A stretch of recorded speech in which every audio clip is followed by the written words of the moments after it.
कि मंगल की रात को एक मरतबा फिर पाकिस्तान की मिलिट्री एस्टेब्लिशमेंट की इमा के ऊपर पंजाब पुलिस ने जुल्म किया। एक मरतबा फिर शरीफों के और मिलिट्री एस्टेब्लिशमेंट के गठजोड़ ने इमरान खान साहब की बहनों के ऊपर हमला किया। पाकिस्तान का जो सबसे हरदिल अजीज लीडर है, जिसकी फॉलोइंग बहुत ज़्यादा, यानी इमरान खान के बदतरीन मुखालिफिन कहते हैं कि 90% मकबूलियत उसके पास है। हम जब भी कोई सर्वे करते हैं तो आसिम मुनीर सर्वे में कहीं दिखाई नहीं देते। हम जब भी कभी चेक करते हैं तो पाकिस्तान के अंदर कोई पाकिस्तानी, चाहे वो शहबाज शरीफ की शक्ल हो, नवाज शरीफ की शक्ल हो, जरदारी की शक्ल हो या आसिम मुनीर, इन्हें देखना भी नहीं चाहता, इनकी बात भी नहीं सुनना चाहता। और यही वजह है कि ये जब तक मुसल्लत रहेंगे पाकिस्तान नीचे ही जाएगा।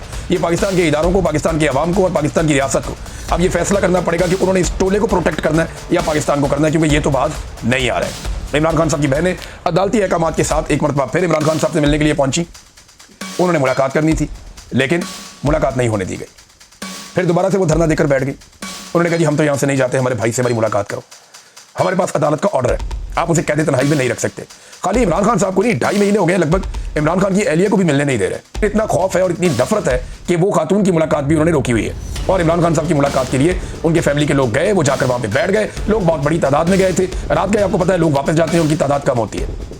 और उसके बाद हर मरतबा एक ऑपरेशन होता है। तो इस रात क्या हुआ, ये गुज़िश्ता रात जनाब सबसे पहले लाठी चार्ज हुआ, कारकुनों को गिरफ्तार किया गया, कुछ जो नौजवान हैं उनको पकड़ के ले गए पुलिस वाले, उन्हें गिरफ्तार किया, उन्हें टॉर्चर किया। फिर पता चला कि हसनैन रफीक साहब हैं, नया पाकिस्तान के बड़े अच्छे जर्नलिस्ट हैं, और वो आवाज़ सुनवा रहे हैं जो एस्टेब्लिशमेंट नहीं सुनना चाहती। वो लोगों की वो बात और हकायक बता रहे हैं जो ये हुकूमत और एस्टेब्लिशमेंट पसंद नहीं कर रही। लिहाजा उन्हें गिरफ्तार करने के लिए स्पेशल टास्क मिला हुआ था और बंदे पहुंचे हुए थे लाहौर से कि इसको पकड़ के लाओ। अच्छा, इसके बाद जनाब वाटर कैनन का इस्तेमाल किया गया एक मरतबा फिर निहत्ती खवातीन के ऊपर।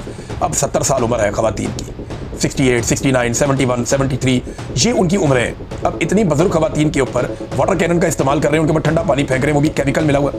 बहुत सारे लोगों ने इस बात की शिकायत की कि ये पानी आम पानी, सादा पानी नहीं है, इसमें ये कोई केमिकल डालते हैं और उसकी तादाद, उसकी मिकदार बढ़ाते जा रहे हैं। और जब ये पानी आता है तो घबराहट होती है, तबीयत खराब होती है, इससे तकलीफ होती है। ये बात इमरान खान की बहनों ने भी कही। बहरहाल इन्होंने पहले वाटर कैनन का इस्तेमाल किया और उसके बाद इमरान खान साहब की तीनों बहनों को, फैमिली के दीगर लोगों को और चंद जो कारकुनान वहाँ पे मौजूद थे उन्हें गिरफ्तार कर लिया। अलीमा खानम ने एग्जैक्टली वैसे ही यूं करके मुक्का बनाया जैसे इमरान खान ने मुक्का बनाया था। जो करैक्टर इमरान खान ने शो किया वही करैक्टर इमरान खान की बहनें भी शो करती हैं। और इन्हें ले जाके चक्री के पास एक वीरान इलाके में छोड़कर पुलिस फिर भाग गई, जैसे वो हमेशा करते हैं। तो एक मरतबा फिर वही जुल्म, वही जबर। अलीमा खानम ने बाद में बात की और उन्होंने एक बयान जारी किया रिहाई के बाद। उन्होंने कहा जी कि सबको निकलना पड़ेगा, यहाँ 10,000 आदमी अगले हफ्ते इकट्ठा होना चाहिए कम से कम। उन्होंने कहा आप किसी कॉल का इंतजार ना करें, किसी ऑर्डर का या हुक्म का इंतजार ना करें, आप निकलें। फिर उन्होंने कहा कि लीडरशिप को निकलना चाहिए और अगर लीडरशिप नहीं निकलती तो उनका इंतजार ना करें, आप निकलें इमरान खान के लिए। हम इमरान खान के लिए आते हैं, हम अपने दिल से आते हैं, और जो लोग यहाँ पे आकर बैठे हैं वो अपने दिल से पूछ कर आते हैं, अपनी मर्जी से आते हैं, वो किसी ऑर्डर के तहत नहीं आते। लिहाजा आप सबको यहाँ पे आना पड़ेगा। इमरान खान आपकी लड़ाई लड़ रहा है। उन्होंने बार बार कहा और खुद ये भी बताया कि मुझे 5 साल के लिए मुझे अंदर कर दिया जाएगा, लेकिन मुझे इस बात की फिक्र नहीं है। मेरे खिलाफ इन्होंने फैसला लिख रखा है, लेकिन इसके बावजूद हम अपने भाई के लिए आएंगे।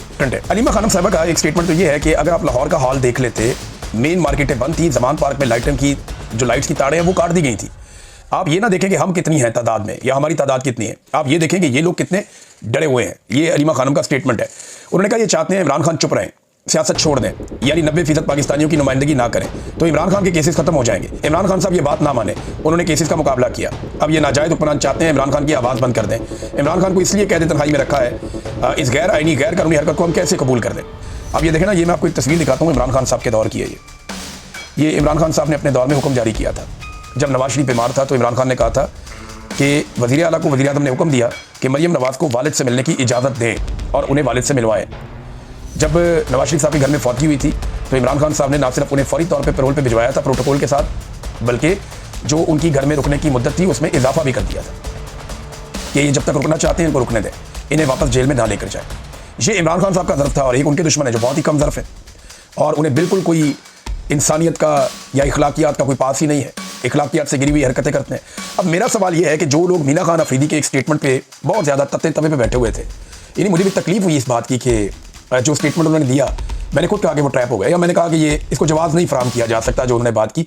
ये बात होनी नहीं चाहिए, इस लेवल पे बात जानी नहीं चाहिए। उन्हें बहुत इंस्टिगेट किया गया, बहुत ज़्यादा उनको आसाब शिकन किस्म का उन्होंने दिन गुजारा, लेकिन ये स्टेटमेंट देकर वो ट्रैप हो गए। मुझे ऐसा लगता है और उन्हें ये नहीं करना चाहिए था। वज़ीर आला खैबर पख्तूनख्वा ने खुद कहा कि इसका कोई जवाब नहीं है, ये नहीं होना चाहिए था। लेकिन जो लोग तत्ते तवे पे बैठ गए थे, जो अब तक नहीं उठ रहे, अभी तक भुड़क रहे हैं, उछल रहे हैं, छलांगे मार रहे हैं, वो ये बताएं कि इन बुजुर्ग खवातीन के ऊपर ठंडा पानी फेंकने, इनको गिरफ्तार करने, लाठियाँ मारने के ऊपर वो क्या बात करेंगे। यानी एक वजीर का एक जुमला आपको चुभ गया जिसमें उसने किसी का नाम भी नहीं लिया, बकौल उसके कहता जी मैंने नाम ही नहीं लिया। लेकिन दूसरी तरफ खवातीन को, साबिक वज़ीर आज़म की बहनों को मारा जा रहा है, रुस्वा किया जा रहा है, घसीटा जा रहा है, गाड़ियों में डाला जा रहा है, आप उसके ऊपर कुछ बोलते ही नहीं। आपके लिए वो नॉन इशू है। क्या हम किसी बादशाह में रहते हैं कि ये बादशाह सलामत की फैमिली है, इनके बारे में कुछ होगा तो बहुत शोर मचेगा, और ये जो दूसरी फैमिली है ये कीड़े मकोड़े हैं, इनके बारे में कुछ भी हो कोई बात ही नहीं करेगा। पूरे के पूरे टॉक शो कर दिए कि बिना फरीदी ने जुमला क्यों बोला। भाई ठीक है, जो गलत बात है वो गलत बात है, लेकिन यहाँ पे भी तो नजर करम करें। वो इधर भी तो ज्यादतियां हो रही हैं। इद्दत वाले केस के ऊपर तुम लोगों ने कितने प्रोग्राम किए मुजम्मत में कि ये घटिया केस क्यों किया गया, उसके ऊपर तो बैठा के पाकिस्तान टेलीविजन समेत पाकिस्तान का सारा टीवी जो है वो कभी मानिका की पूरी प्रेस कॉन्फ्रेंस दिखाता था, कभी जनाब वो ओन चौधरी की दिखाता था। इसके ऊपर एक्सपर्ट्स बिठाए गए, उनकी ओपिनियंस ली जा रही हैं। वहाँ तो गंद उछालने के अंदर पाकिस्तान का सारा मीडिया और ये सारे दानिशवर ये इसके अंदर सारे के सारे शामिल थे। वहाँ ये गंद मार रहे थे और यहाँ पे कहते हैं जनाब इनको इखलाकियात याद आ जाती। तो ये गुज़िश्ता रात को जो हुआ इसके ऊपर इनकी इखलाकियात किधर है, कहाँ गई इनकी इखलाकियात। नाज़रीन, लंदन में भी साथ ही एहतजाज हुआ और बड़े पैमाने पर लोग आए। पिछले हफ्ते जब शहजाद अकबर साहब की क़यादत में वहाँ लंदन के अंदर एहतजाज हुआ और बहुत सारे ओवरसीज पाकिस्तानी इकट्ठे हुए, पीटीआई के लोग इकट्ठे हुए, उन्होंने एहतजाज किया, धरना दिया, बैठे रहे वहाँ पे पाकिस्तानी एम्बेसी के सामने।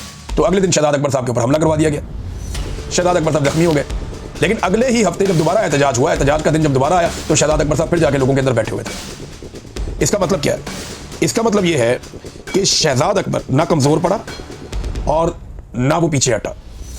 यानी ये चीज़ बताती है कि शहजाद अकबर की जुर्रत और उसकी कमिटमेंट का सबूत है ये बात।